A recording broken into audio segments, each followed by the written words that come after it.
For fear of repeating myself, I'm going to tell you guys a thing I thought of last night. I actually put it up on the socials as well, the social media. This is Scott. This is Diary. Hi. So the repeating part may happen because I think I may bring this up on TMS as well. Short for the morning stream because it feels like it fits there. But I just need to get this out of my head. Okay. Everybody's always we're living in the moment that How to Train Your Dragon is seeing a live action adaptation. And by all accounts, it's kind of a shot for shot, remake of the original, to please fans or whatever.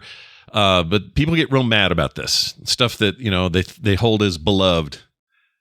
They're like, Lilo and Stitch, this is my favorite as a kid. Now they're making live action. You know what I mean? And I hear a lot of that around How to Train Your Dragon, which I'm also a huge fan of. Hold on a second.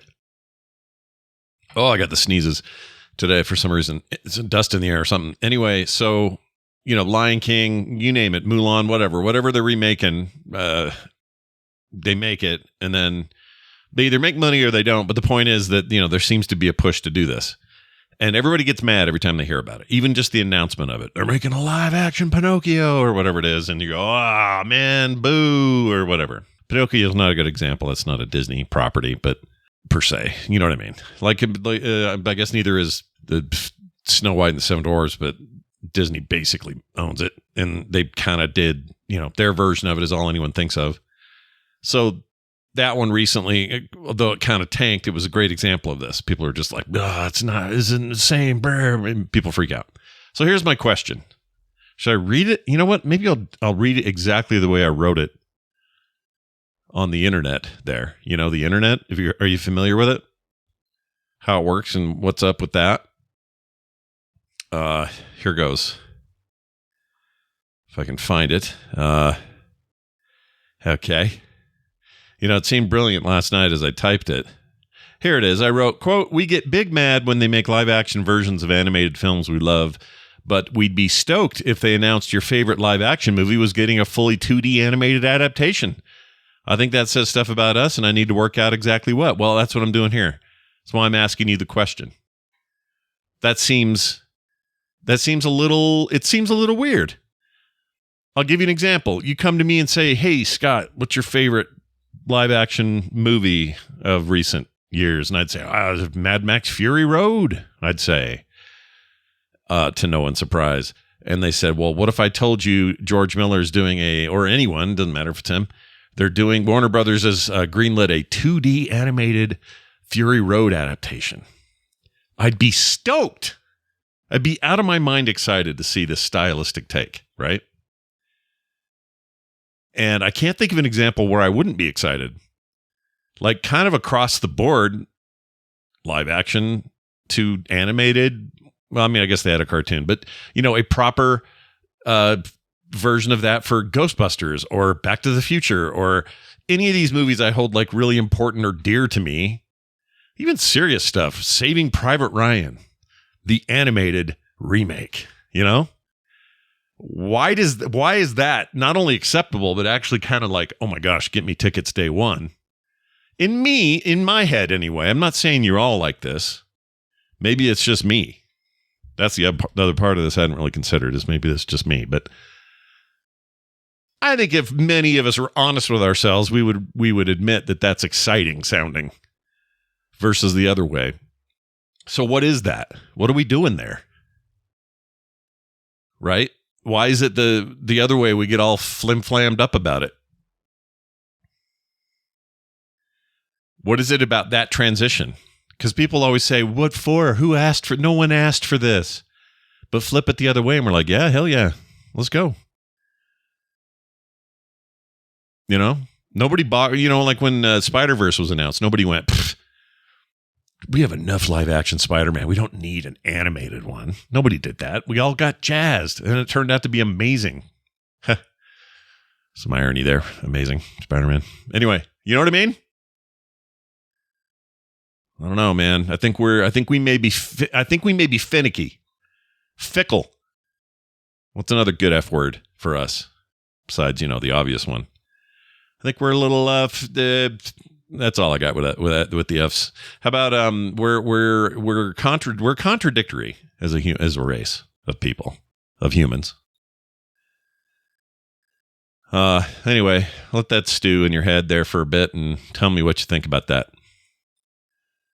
I'm actually going to pause the show and come back to it because I have to do a morning show, but I want to say more. There's more to talk about today on the diary, so I'm going to pause it here. For you, it'll be nothing. It'll just be a blip in time.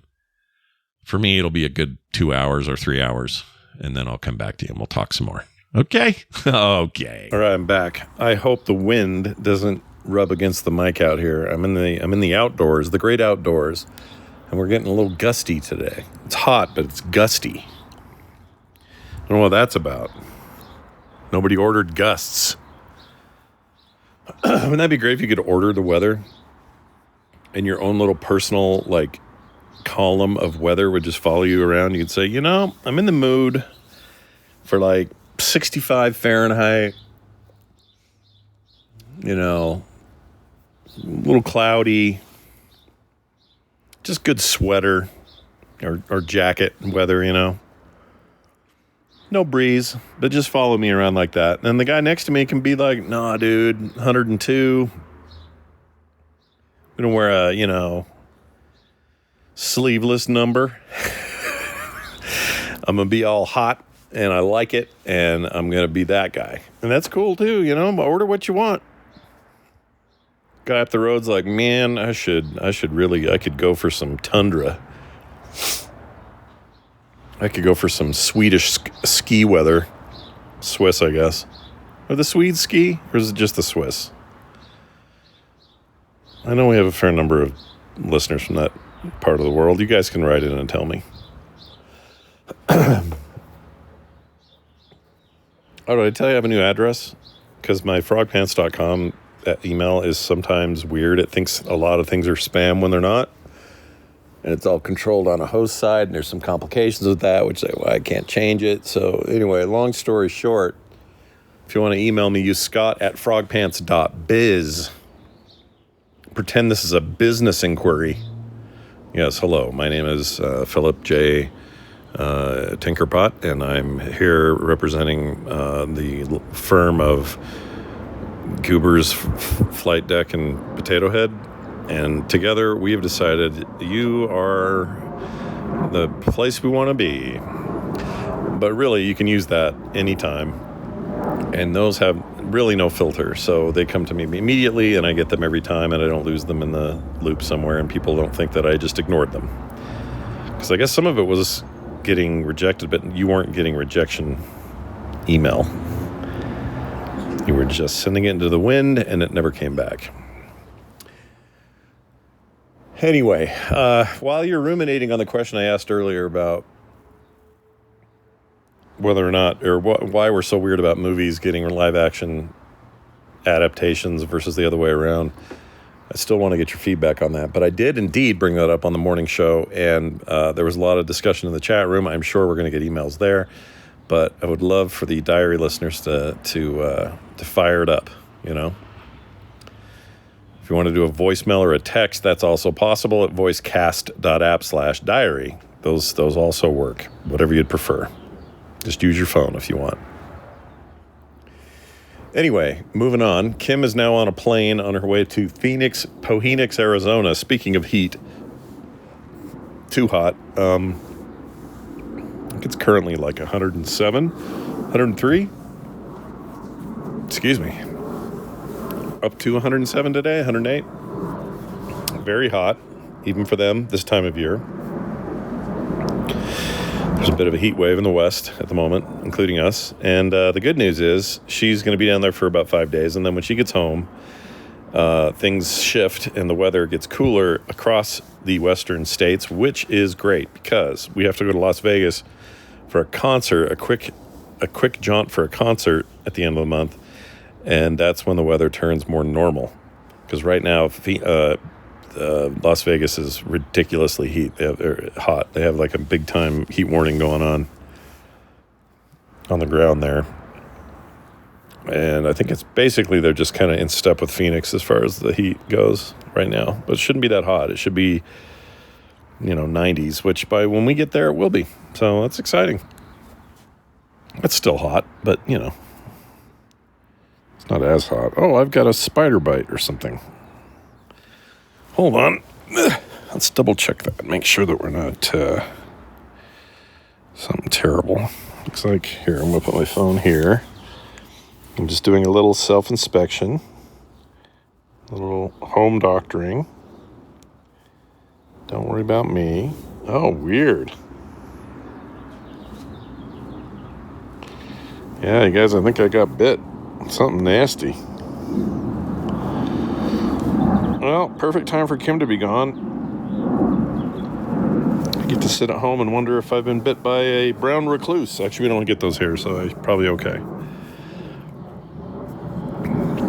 She's more likely to get by something nasty while she's in Arizona, to be honest. 'Tis the way of Phoenix, Arizona. Big giant bugs, things with stingers. It's like the Australia of America, I always wonder about that. We're basically the same in that way if you go to that desert. Everyone talks about, oh yeah, in Australia they got, spiders the size of dinner plates and they're out there to get you. Yeah, well, come to Arizona. Get a little taste of that. I've got friends down there that are like, yeah, it's, a normal day to wake up with like 3 scorpions in your bed. And I don't mean members of the band. I'm sure that happened at one point, though, in time. Back in their prime, Remember that guy with the mustache and had 2 guitar necks? His guitar had 2 necks on it. Still don't understand that. A double-necked guitar. The point was what? Did you, because you can't play both necks at the same time. One hand is over there strumming chords on one of the 2 circly things. I don't know what those are called. The holes or whatever. And then I suppose that arm could be going schling all the way down and getting both sets of strings, right? But what's the other hand doing? Jumping back and forth between necks unless you got a third hand?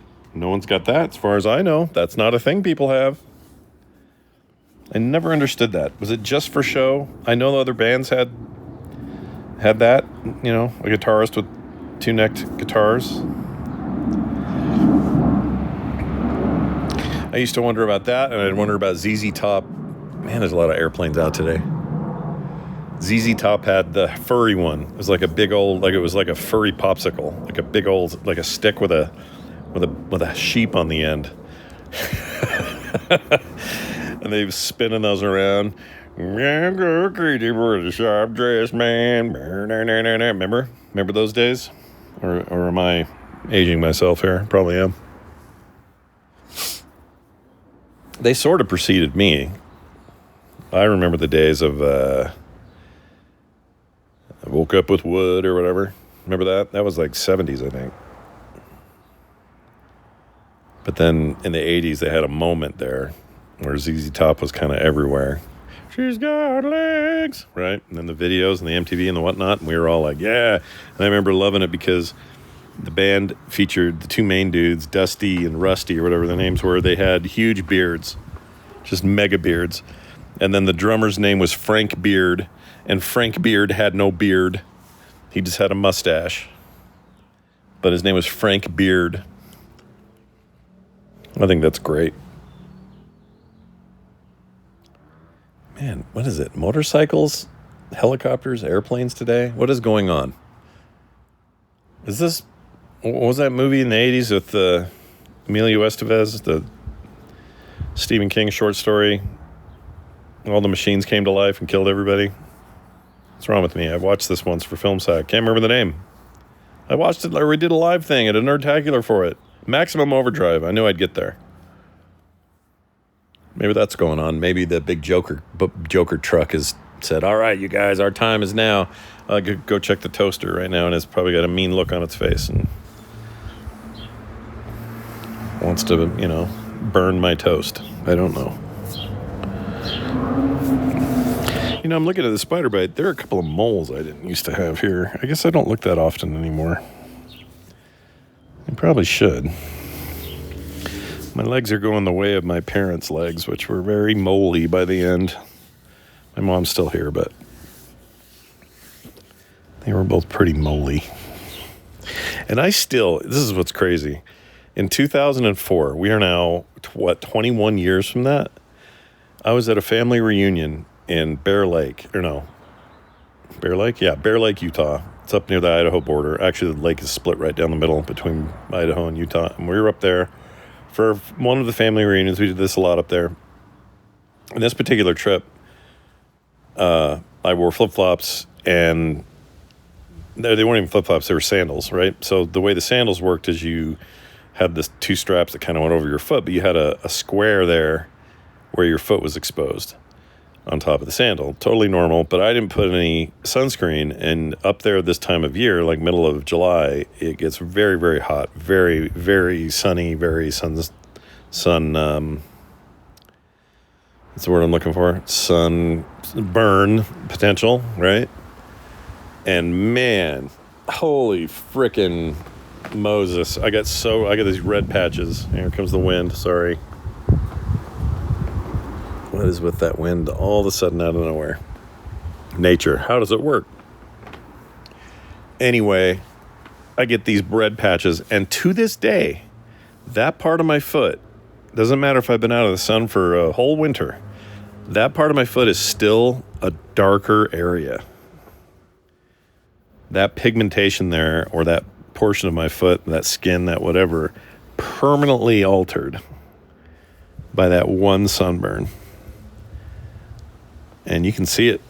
So next time you see me, if you see me without shoes on or something, or if we're at a pool, or I'm just having a naked day, you never know with me.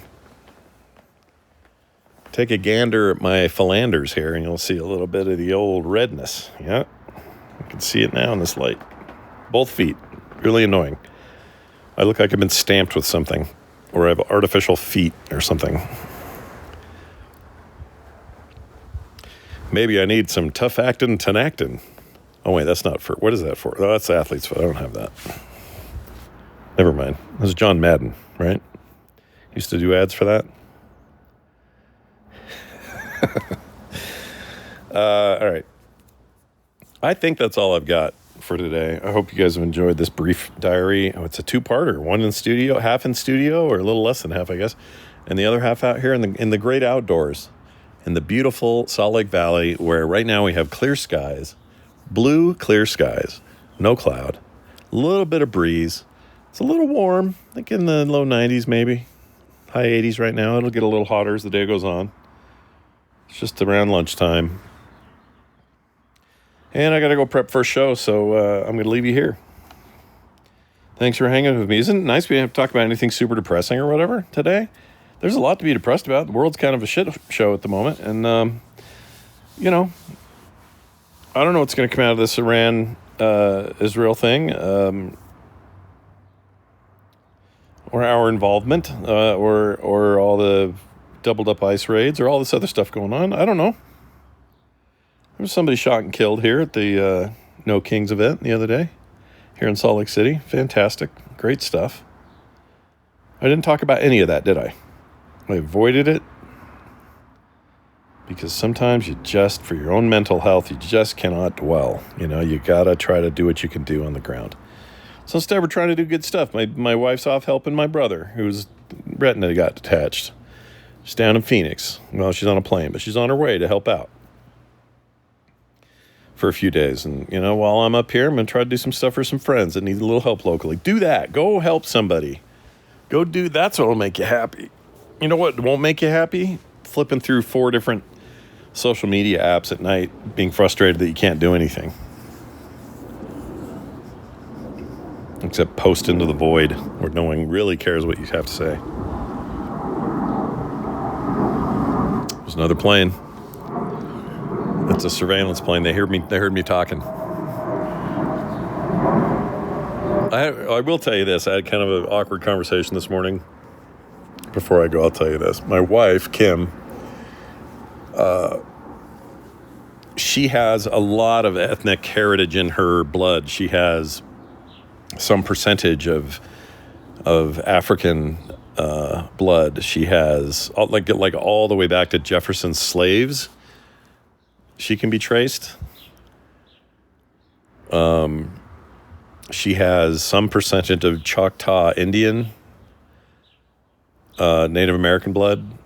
She has French Cajun. So she has a lot of tendency for darker features, you know. She can tan really well as a result. Well, I burn over there. Her feet would not do what my feet did. She'd have beautiful tanned feet from that event. Anyway, she can get pretty toasty in the summer months. And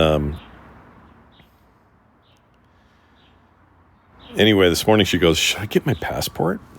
And I go, "Why? You're just going to Phoenix." She goes, "Yeah, but with all this stuff going on." And I said, "I don't know if you're brown enough, honey." And I realized we're having you should never have to have this conversation. It was a real slap in the face. It was like, oh, imagine how people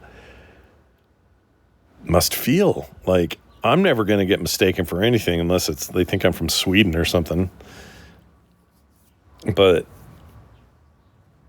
for her, who's just, a little more olive skinned, for her to go, "Yeah, I wonder if I should have some double," that's not good. That's not a good thing. It's not good that any of us have to think about that. And for those poor folks that have to think about it constantly because they are from some South or Central American country, citizen or not, just constantly under this microscope right now. I mean, that's freaking awful. Ugh. Anyway, go try to do more good than bad. Try to clean up after, even if it's other people who left the mess. You know what I mean? Let's do some of that. Leave the campsite better than you found it, like my dad used to say. That's some good advice. If he were here, I think he would still say that. He would probably, there's a couple of things he would probably not say anymore that today wouldn't be taken so well, even though he meant them as terms of endearment to my Asian adopted siblings. But I know where his heart was. And that's the key. Know where people's hearts are, in case you need to stab them there. Just kidding. Don't do that. All right, I'll see you later. Bye.